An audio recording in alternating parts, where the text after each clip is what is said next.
You can move the columns around in the pool. You can decide what you like.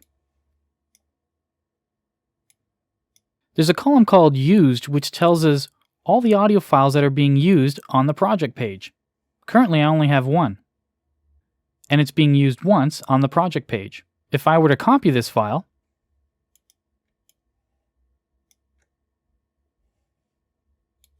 and go back to the pool, you can see that it's being used twice now. There's also status, which gives you a ton of information on the file. We'll look at this a bit later. The path of the file name can be found here.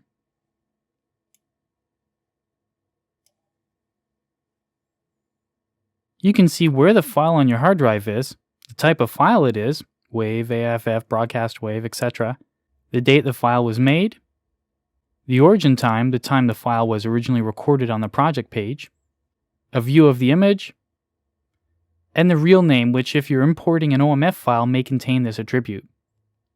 The first button on the toolbar at the top of the pool window allows you to display the info line.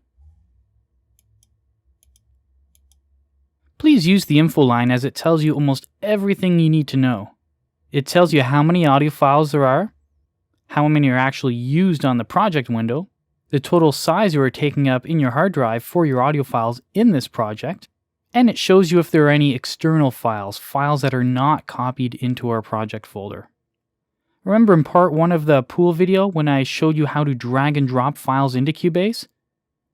Well, what if you didn't check the feature called Copy File to Working Directory? Let me explain this. Go to File, then Preferences. Choose Audio under the Editing submenu. Now choose Open Options dialog under On Import of Audio Files. Then click OK.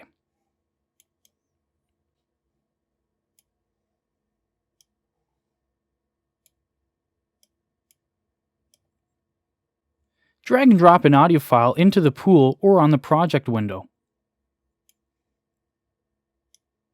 Uncheck Copy File to Working Directory. Now click OK.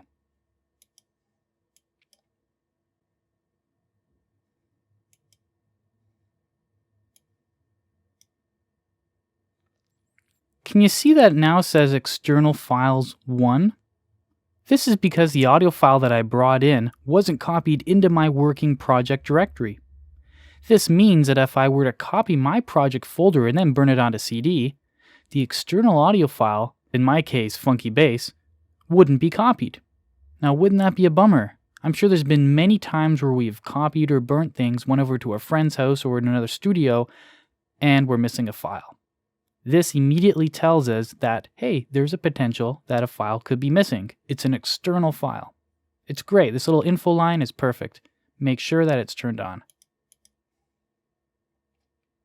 Now, how do we copy this external file into our working directory? It's easy. Just right-click on the audio file in your audio folder and choose Prepare Archive. If a dialog box pops up that says Freeze Edits for Archive, choose No. In our case, this window didn't pop up, but it may when you've done processing to the audio file. Unless you want your processing edits to be made destructive or permanent, make sure you choose No. It's copied the files over into our working directory. Now we can hit OK. Something I should have pointed out was that the Funky Bass file that was an external file underneath the status column had an X on it. Whenever you see an X, that means that the file is an external audio file. Now the status window can show you 5 different things. It could be left blank. In this case, everything's fine, don't worry about it. It could have a WAV file with a red mark on it. This means that audio file has been processed. If there's a question mark, then the audio file is missing and can't be found. If there's an X, then this means that the audio file is an external audio file, which we know how to fix now. If you see an R that is white with a red background, this tells us that the audio file has been recently recorded in the currently open version of the project.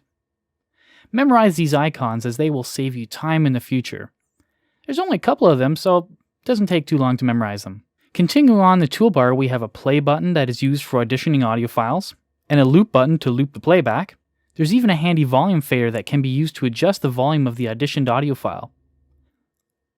You can choose View/Attributes, which allows you to view different columns. Choosing this menu allows you to pick the columns you want to see. You can turn them on or off. Next are the plus and minus buttons. They allow you to fold up all the folders or expand them all. The import button you already know, and the search button lets you search for audio files.